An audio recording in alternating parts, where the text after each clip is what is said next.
I've been assigned Numbers 12. I got to tell you that I've read Numbers 12 as part of my Bible reading on a fairly regular basis through my life. But this is the first time I've ever spoken on, first time I've ever studied this particular text. And as I was studying, I had an experience. It was several weeks ago, and I had driven over to Happy Valley, and I was in a store there. As I come out of the store, I see this big diesel pickup with multiple wheels come up next to me and make a sharp turn, and I realized that there was no room for me to get into my car. And so I go around the door to the driver's side, and I see that there's this tiny little lady driving this truck. And I mean, she could barely look over the steering wheel. And I'm just going to motion to her and just say, ma'am, could you just sort of reposition your truck? I mean, it was well intended, okay? But she didn't hear me. She puts the window up, and I said a little louder, ma'am, to get her attention. She shut off the engine, came out of that truck, and I mean, it was like a shot of lightning. Came out of that truck and looked up at me and said, you know what? All you have to do is say, please. And I'm like, whoa, what happened here? And, my initial instinct was to just sort of walk away. And then I said, ma'am, I'm really sorry. Would you please move your truck? And she got back in her truck, climbed back up. I was trying to save her from climbing, like she's 4'10", climbing up into this truck. She climbs up in there, revs it up, blows the diesel smoke in my face, and backs up and drives off about 100 yards and parks and walks into a store shaking her head like that. And as I thought about that moment, it's quite obvious that, she got ticked off at me, but there was something a whole lot deeper that got her mad, okay? I was the trigger for whatever was going on in her life. And as we look at this text this morning, I want you to see that when we read it, we may get, one bit of instruction, but there's multiple layers in the story. It's not, the first reading is not the whole story, okay? So I'm going to take this text and just sort of read through about the first 9 or 10 verses so that we can get the background on the story, okay? So it says in Numbers 12, Miriam and Aaron spoke against Moses because of the Cushite woman who he had married, for he had married a Cushite woman. And they said, has the Lord indeed spoken only through Moses? Has he not spoken through us also? And the Lord heard it. Now the man Moses was very meek, more than all people who were on the face of the earth. And suddenly the Lord said to Moses and to Aaron and to Miriam, come out, you three, to the tent of meeting. And the three of them came out. And the Lord came down in the pillar of cloud and stood at the entrance of the tent and called Aaron and Miriam. And they both came forward. And he said, hear my words. If there's a prophet among you, I, the Lord, make myself known to him in a vision. I speak with him in a dream. Not so with my servant Moses. He is faithful in all my house. With him I speak mouth to mouth, clearly and not in riddles. And he beholds the form of God. Why then were you not afraid to speak against my servant? And the anger of the Lord was kindled against them, and he departed. Now you read these initial verses of this chapter, and you immediately begin to sort of see, well, there's a person in charge, and there's two people who are sort of at odds with the person in charge. But what I want you to also see is that Miriam, Aaron, and Moses are siblings. There's a sister and two brothers here. So immediately, there's all kinds of family dynamics going on here that we don't have any record of. We have some history, and I'm going to refer to that with some of the interactions between Moses and his brother and his sister. But the bottom line is that this story is not just about a leader and fellow leaders. It's about brothers and sisters. And the first thing we see is that Miriam and Aaron have a little bit of animosity towards Moses' wife. So that's the presenting problem. They come up and say, you can imagine the kind of sort of stuff that they're doing, with Moses, how did you marry her? How could you bring her into our family? I mean, you can imagine the kind of stuff that goes on here, okay? But that's not the real issue. The real issue is in verse 2. That's the presenting problem. That is, in a sense, I guess you'd say, something that leads into the real issue, which is in verse 2. Has the Lord indeed spoken only through Moses? Has he not spoken through us also? Now, the real issue here is they're jealous of Moses, okay?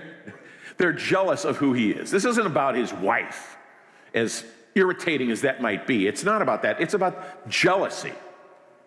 Now, in this whole process, you'll remember that Moses is the one who has been the key person in bringing the children of Israel, or the Hebrew children, out of Egypt. They have all been part of this particular process. And we can see that as this process goes along, Moses is leading about 1.5 million people in a long march. It's sort of a giant camping trip with 1.5 million people. And he is where the buck stops on everything. So you can imagine this is a difficult deal, and most likely Miriam and Aaron are sort of his lieutenants in this whole thing. And the issue of jealousy here is really given to us in the previous chapter, because what we have recorded there is a retelling of the story that comes from Exodus 18. In this situation where Moses is where the buck stops for 1.5 million people, he makes all the decisions, top down. His father-in-law, Jethro, comes to him and says, if in the 21st century, he would say, dude, you got too many direct reports. That's what he'd say. He'd say to Moses, you need to flatten your organizational chart. You can't handle this amount of people with the command structure that you have. And what happens what goes on next is that Moses takes Jethro at his word, and he creates a training program for 70 other people. And he gives them background on what to do and situations in which they can make decisions in his place. Interestingly enough, Joshua, who is one of his lieutenants, says, you know what, there's a couple of people who didn't take the training, and they're out doing prophetic work. They're out there leading. And Moses says to Joshua, in chapter 11, verse 29, he says, you know what? I wish that God's Spirit would fall on all of them. The point is that Moses is not concerned about holding on to power. He's trying to give it away. He's trying to create a more healthy organization, if you want to use those kinds of words. But in that kind of change that happened, that Moses facilitated because of the admonition of his father-in-law, guess what? Miriam and Aaron have sort of been knocked off their pedestal. Their sort of inside track to the key leader has been wiped out. And there are now 70 other people who are part of the executive team. And guess what? They don't like that. They start saying, you know what? How come we, there's 70 other people, so now their power has been disseminated, and they're no longer the king of the mountain with Moses, their brother. And they are upset about that. And what's interesting is at the end of verse 2, it says, and the Lord heard it. He heard all their complaining. And that's not a good thing, okay? God heard it. Now, what's interesting is that the text tells us, right in verse 3, now Moses was very meek more than all people who were on the face of the earth. So you have a picture of jealousy. You have a picture of sort of toxicity in a family. And you have the description of Moses as being meek. Now, the word meek in the English language sort of connotes for us like mealy-mouthed and not very assertive, certainly not a type A leader. This person just sort of isn't a take-charge person. But that's not really what this word means. In the Bible, it means that there's a sense of maturity. There's a sense of humility. There's a sort of sense of the fact that I'm not in this world just to please myself. I'm in this world to serve other people. There is a meekness about it. They don't think that they're the hottest thing around, okay? So what happens here now is that we see the real issue. The real issue is not Moses' wife. The real issue is that his brother and sister are just upset about the fact that they've lost influence. And we see then, of course, in verse 4, and suddenly the Lord said to Moses and to Aaron, "Come out, you three, to the tent of meeting." Now, here's a picture. Have you ever, when you were a child, did you ever get Dad say, okay? That's what's happening here. And it's God. He says, "You three, come to the tent of meeting," okay? And so this is serious business. And immediately sweat breaks out and they're, wondering what's going to go on. This is a father with children settling an issue. But what's interesting is that while the jealousy of Aaron and Miriam is pointed out, what God chooses to do is point out the opposite of that. He points out the uniqueness of Moses. He points out the picture of maturity that has been the reason for why God has chosen Moses to lead this huge expedition of taking this 1 million+ people from a land of captivity to a land of promise. And he says, "I speak to this man, Moses, mouth to mouth, not in dreams or fables or riddles." This is a picture of the kind of relationship, this mature relationship that the Bible calls a meek relationship, calls a relationship of integrity. In Exodus 33, after another one of the really tragic episodes in the history of the Hebrew children, God describes the relationship that he has with Moses as saying, God talked to Moses face to face as a man speaks to a friend. So you see this kind of relationship. It is a personal one that God has with Moses. And this is sort of juxtaposed or compared to the kind of jealousy and nitpicking that is part of Miriam and Aaron's life. So what you see here is, in a sense, two people who've lived in a structure that has favored them. Their relationship to their brother Moses has given them favor in this whole enterprise of the people going from Egypt to Canaan, and they really like it. And the fact that there are now threats to that position that they have, and the fact that there has been a flattening organizational chart, and now there's 70 other plus people who are in the same kind of role that they are, really gets to them, and they show their anger and their jealousy in that moment. And God, just basically says, I'll have none of it. Now, we need to go on and see what happens. In verse 10 we see, when the cloud removed from over the tent, behold, Miriam was leprous, like snow. And Aaron turned toward Miriam, and behold, she was leprous. And Aaron said to Moses, "Oh, my Lord, do not punish us, because we have done foolishly and have sinned. Let her not be one dead whose flesh is half eaten away when he comes out of his mother's womb." And Moses cried to the Lord, "Oh God, please heal her, please." And the Lord said to Moses, "If her father had spit in her face, should she not be shamed for 7 days? Let her be shut outside the camp 7 days, and after that she may be brought in again." So Miriam was shut outside the camp for 7 days, and the people did not set out on the march till Miriam was brought in again. After that, the people set out for Hazareth and camped in the wilderness of Paran. So you look at this and you say, a really good question, like, why does Miriam get the butt end of the deal on this, okay? She's like the one that gets leprosy out of this deal, and Aaron is just sort of left hanging.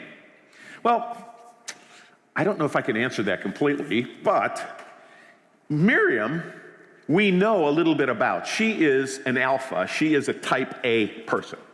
We know that from the book of Exodus. Exodus chapter 2 tells us the story of Moses being born. Moses is born under the threat of genocide.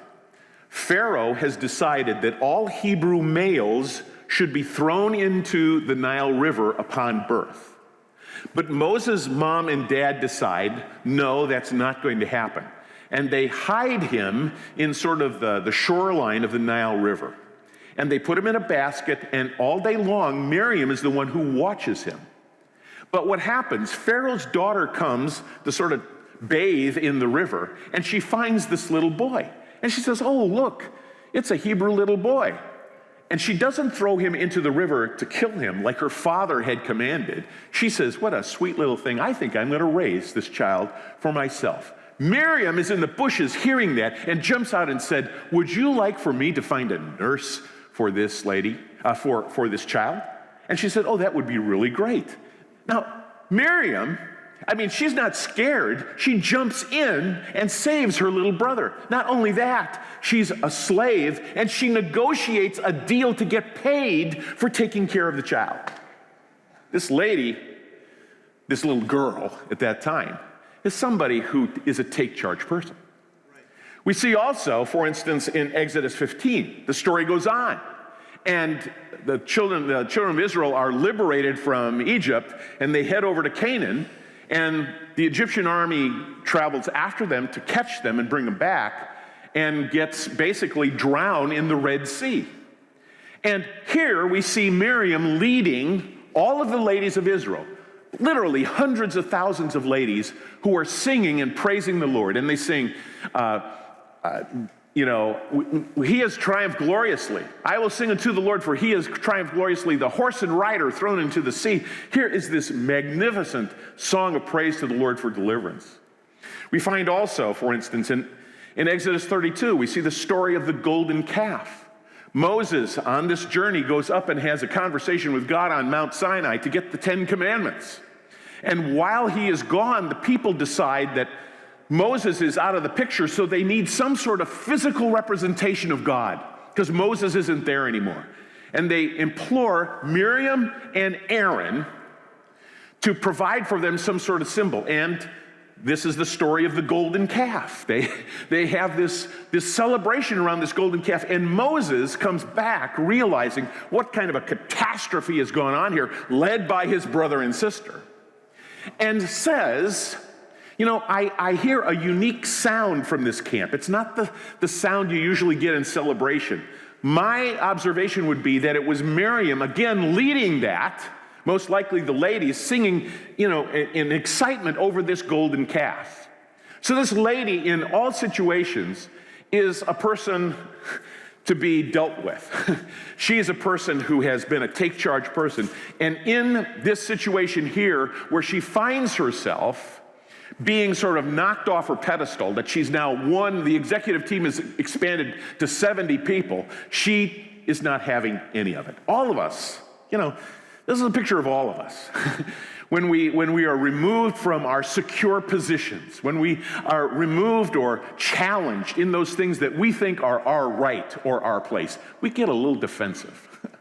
And we can get snippy. And we can not only get snippy, we can get downright mad and angry and evil.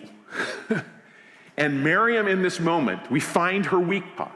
We find that she is triggered by this particular situation in which her influence has been dissipated. But she has, received the consequence from God in this encounter with God, and it's obvious that she has sort of diseased skin. And we see, here we have Aaron, an interesting dynamic.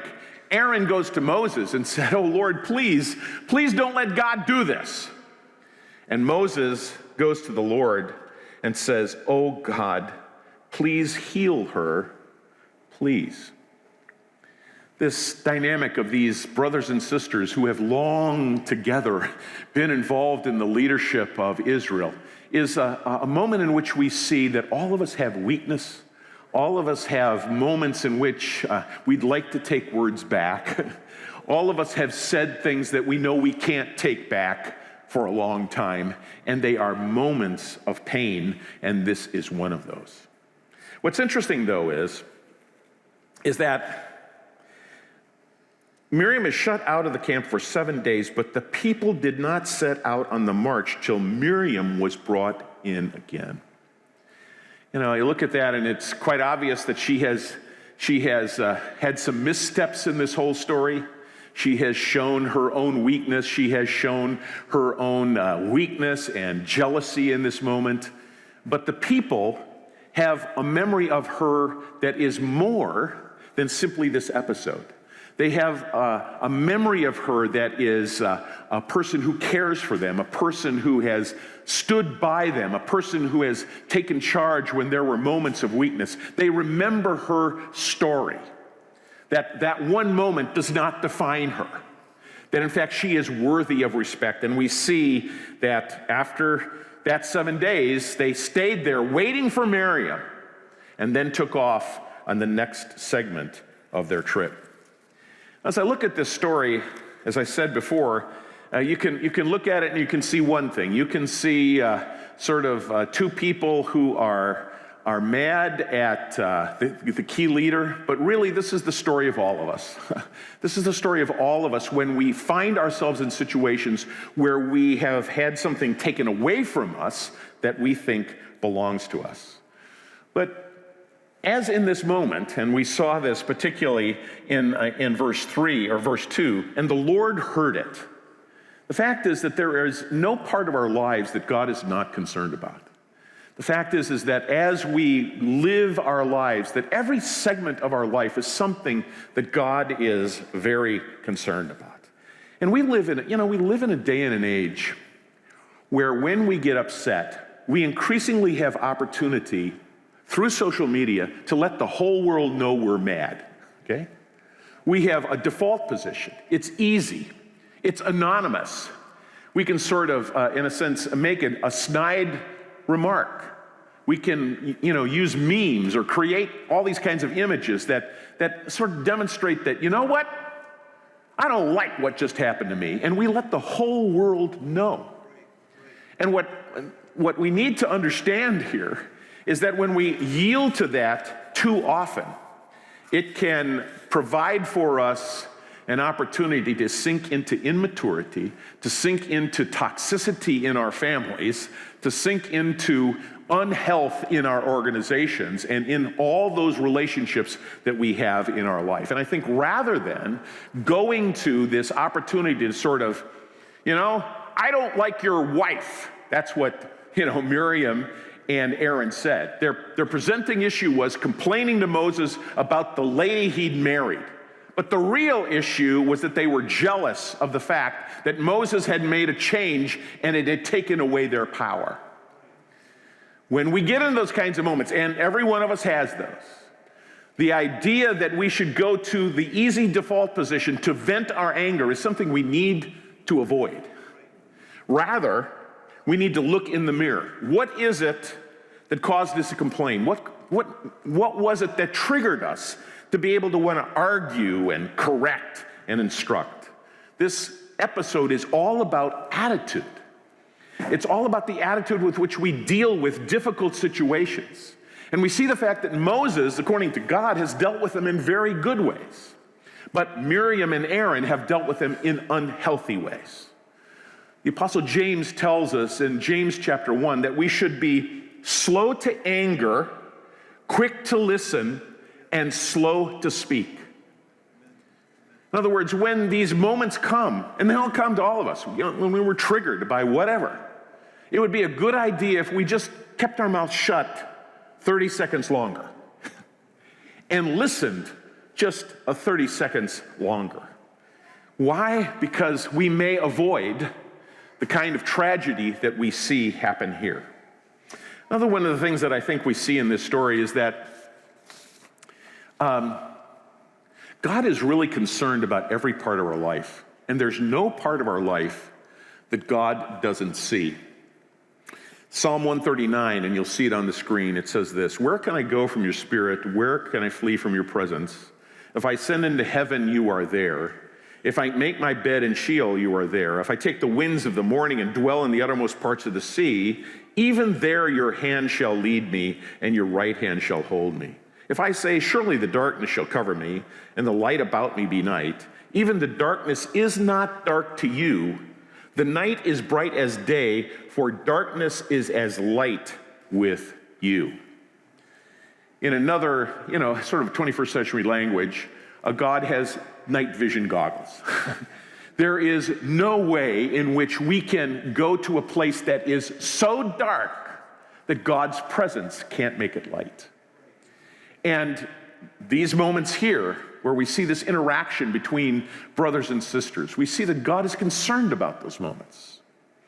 And the story behind the story that we see here today is that our triggers reveal our own inadequacies.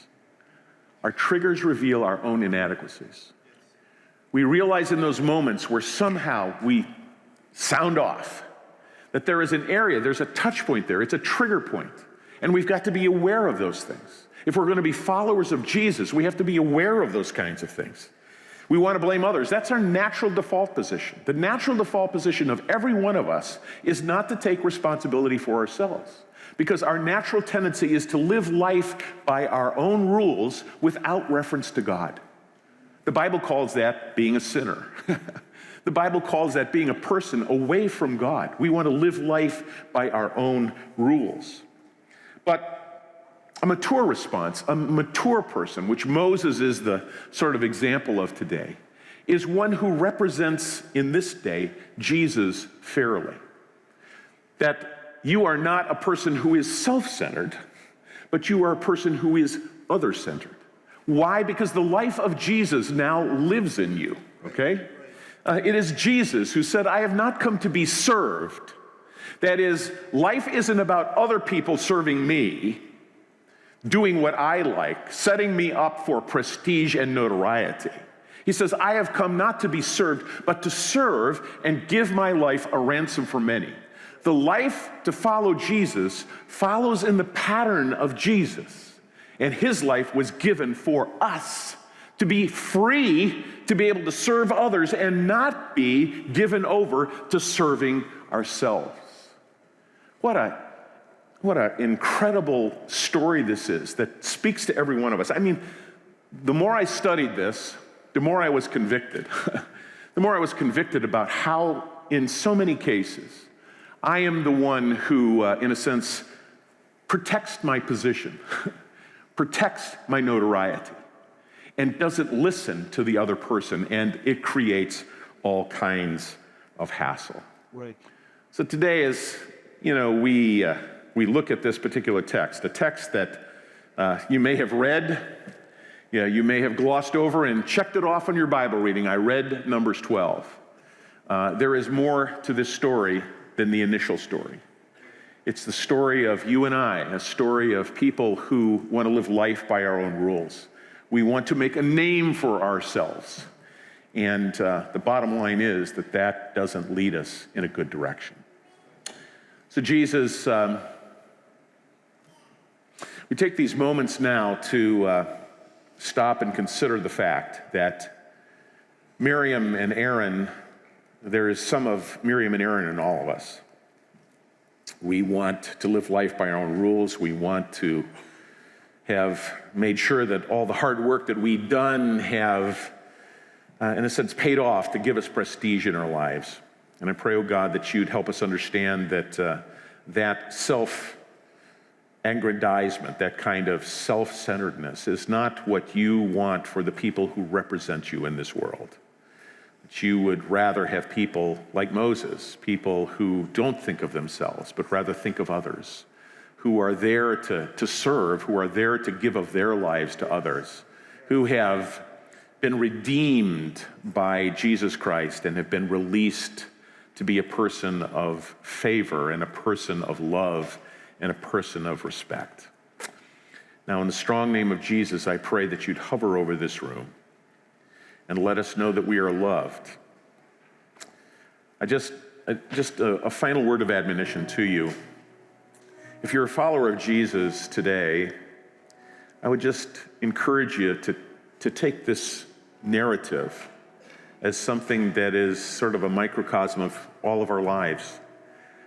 We can get ourselves into some pretty messy situations when we do not represent the life that lives in us. The life that lives in us is the life of Jesus Christ, the life who gave himself a ransom for many. And that means that same life of Jesus now lives through you and I. And in these difficult moments, we can choose not to esteem ourselves, but we can choose to care for others. If you are here and you are not a follower of Jesus, I hope today that you would realize that Jesus Christ is the one who can not only redeem you, but can save you from destroying yourself. He is the power to redeem, and that power to redeem will give you access to power that helps you avoid and move away from those situations that in your life now rule you and cause you great distress. So in this moment where you feel as if you have no place to go, I point you to Jesus Christ, who is a friend of those who want to live life by their own rules, who's a friend and cares about all of the messiness of your life and wants to come and speak peace in the middle of that storm. Now, Jesus, I ask that you would come to every one of the people who are here today, every one of these folks who's taken time to come and be part of this worship service this morning in Horizon Community Church. I pray, oh God, that you'd meet them exactly where they are. I pray, oh God, that you would speak to them in a language that only you and they can understand, and that you would be peace in the middle of the storm, you would be calm in the middle of tragedy, and that you would be strength in the middle of weakness. In Jesus' strong name, I pray. Amen.